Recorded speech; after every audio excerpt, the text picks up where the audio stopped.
Hi there. Now, I know I don't have much light on me, but that's because, as you can see in the background, the sun it hasn't reached the crystals on the shelf yet, but I have some dangling outside. And so they're playing in the background, and I'm rainbow crazy. So perhaps we'll enjoy those. I wanted to start out with something I read in Papa G's biography. Nothing ever happened. A little short thing, and it's interesting. It's his personal diary from 22 August 82. I remember where I was back then. My daughter was only months old. Okay, question. I have left my home to become a monk. How should I use my mind? Answer. Truth is realized when there is no mind to be used for the task. As long as there is conscious striving to accomplish a task, the very consciousness works against it, and no task is accomplished. Only when all traces of consciousness are wiped out is truth realized. Question. When there is no mind to be used for the task, who can ever attain the task? Answer. By no mind, the task is accomplished by itself.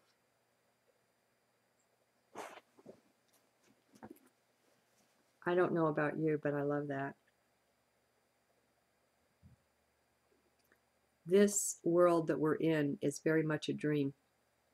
It's just as much a dream as our dream world is that we enter when we leave the body at night. It's all a dream. In a way, the material cosmos is all a dream, but just to stick to 3D, which some think is the material cosmos, but the material cosmos has so many more dimensions. 3D is just one aspect of it, one layer or level, if we want to be linear with it.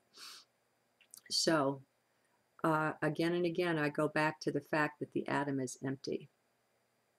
Knowing the atom is empty, we have to know that solidity is an illusion. We have to know this. And it's part of the dream that you believe crazy things, just like in dreaming at night. It's just an aspect of dreaming to believe craziness. I'm remembering when a higher self or whatever came down and through me bid adieu to the whole 3D world. That was an amazing, amazing experience. And yet perhaps it's prepared me. I mean, that wasn't something that the mind did. No mind is fine, my friends. The no mind is fine. It's perfectly wonderful not to know and to be danced and to let things accomplish themselves through you. It's perfectly wonderful. You don't have any less of a life. You just have a different one. And so I ponder sometimes, on that.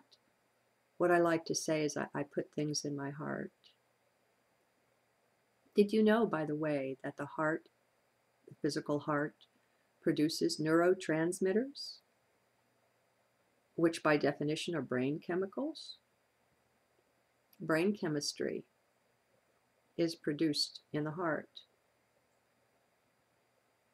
The brain, the mind, the thinking apparatus is distributed throughout more of the body than just the brain. And so everything we think we know will turn out to be false. It will turn out to be false in many ways, in many layers, in many levels. Just like when you find truth anything that you find that really is truth, or is as close to truth as we can get in 3D, such as certain scriptures, you'll find that many interpretations can be taken from the same writing, the same words, and all have a beauty and a truth of their own.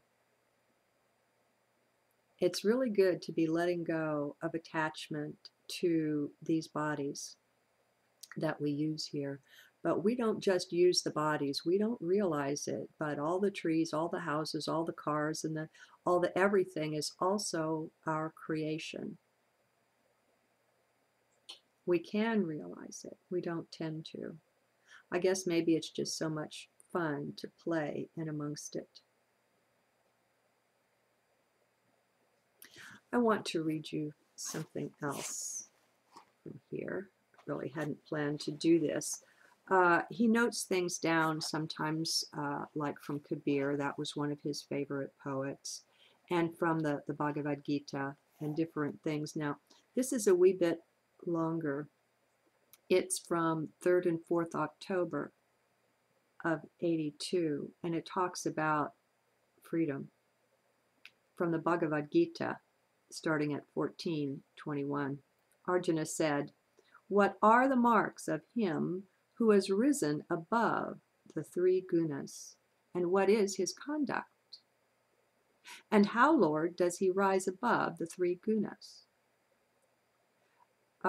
Just to take a moment, for any who aren't familiar with the Bhagavad Gita, it's a holy scripture of the Hindus, and in it, Arjuna and Krishna are together as best friends. Krishna is divine, and he guides Arjuna. And so this is Arjuna asking Krishna. And so Sri Bhagavan, or Krishna, said, "Arjuna, he who hates not light, which is born of sattva, and activity, which is born of rajas, and even stupor, which is born of tamas, when they prevail, nor longs for them when they have ceased." And so these are the 3 gunas: light, activity, and stupor. The 3. Well, I don't want to say anything. I don't know anything. So in other words, to him whom it doesn't matter whether they're here or whether they're not. You don't hate light. You don't love it. You don't miss it when it's not there. You don't hate stupor. You don't love it. You don't miss it when it's not there. Interesting state, huh? He who, sitting like a witness, is not disturbed by the gunas, and who, knowing that the gunas alone move among the gunas, remains established in identity with God and never falls from that state. He who is ever established in the self, capital S, takes woe and joy alike, regards a clod of earth, a stone, and a piece of gold as equal in value, is possessed of wisdom, receives the pleasant as well as the unpleasant in the same spirit, and views censure and praise alike. Talk about disidentified. He who is indifferent to honor and, I'm not sure how to say this, ignominy, is alike. Oh, excuse me. He who is indifferent to honor and ignominy is alike to the cause of a friend as well as that of an enemy, and has renounced the sense of doership in all undertakings, is said to have risen above the 3 gunas.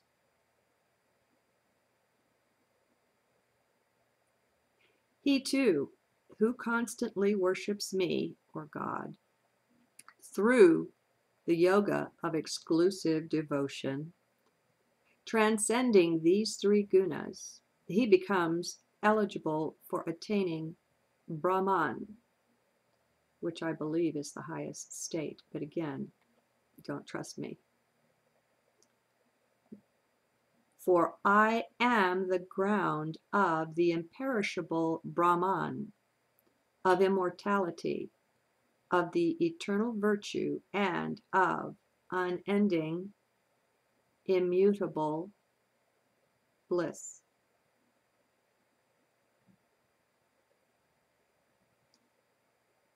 Now, after that, he had visions of the gods. Papaji often had that. They would appear to him in full physical form.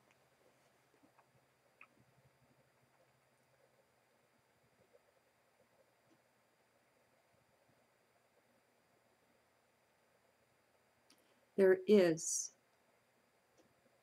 one God, and this one God can be seen in action everywhere and in all of the religions. Even the ones like Hinduism that seem to have many gods are still, in my heart, as I see them, they are still worshiping the one God, manifest in many forms. In this case, they have many forms of divinity. It's still one God that manifests through all of it.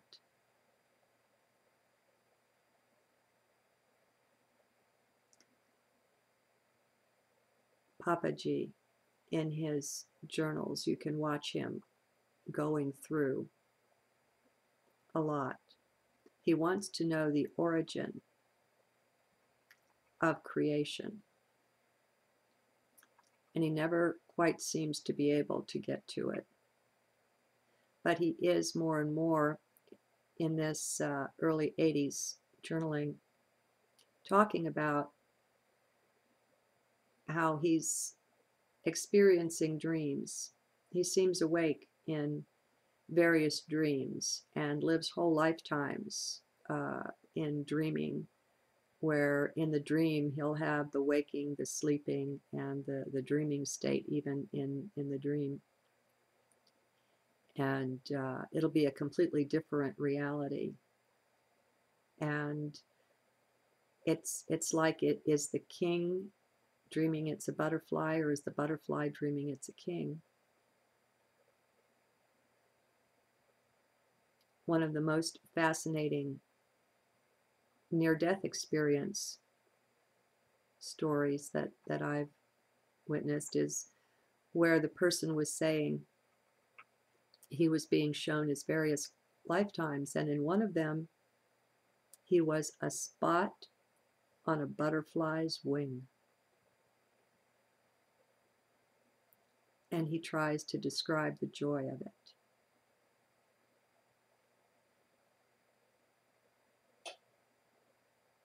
Okay, if all of this is unreal, what's real?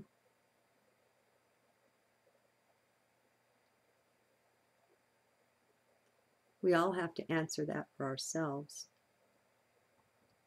And I believe it has to be done by our own experience, not by something that we read that someone else has said. The reading is nice, but it's not so you can take on some new belief. It's so that you can recall, so that you can be reminded. And it's hard enough to find things to read where there's any nearness to truth at all.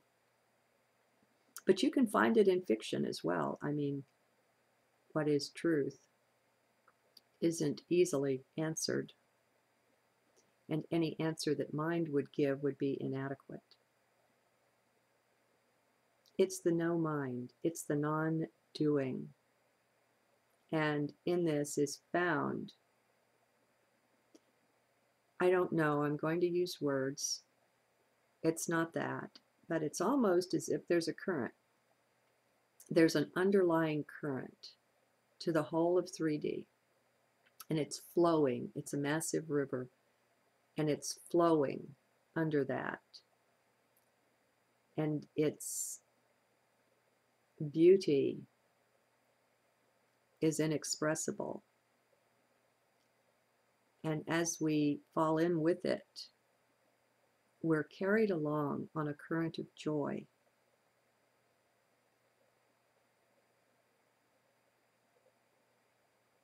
And there's a peace and a contentment, and these are real. In some way, there's an underlying reality.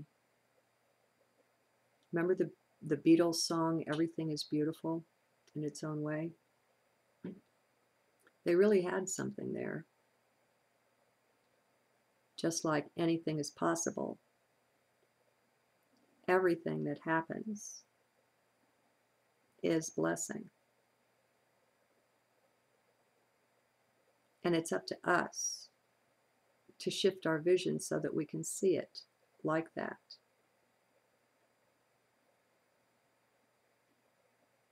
As long as we're believing in the reality of 3D, as long as we're assigning reality to 3D, we'll just go on playing roles in it forever. It's possible to step out of that. Many of us are. We're waking up in our own ways. We're being called into that. And as we speak and as we share back and forth what's happening with us, that will sometimes set the resonance bells ringing in others. And the more we speak and the more we share of our awakening, the better. Maybe it's like a wave on that river that's bigger than others or something, or that's able to rise up and carry others along. I don't know. It's all words, and it's all dreaming. Good to be attached to none of it. It's not real. Like the reading said, to look at a stone and a chunk of gold as having the same worth. To take calamity and great, wonderful happenings as one not being more valuable nor more desirable than the other. I find in this balance, I find it's a description of perfect balance and non-attachment. No doubt you can see the non-attachment in it.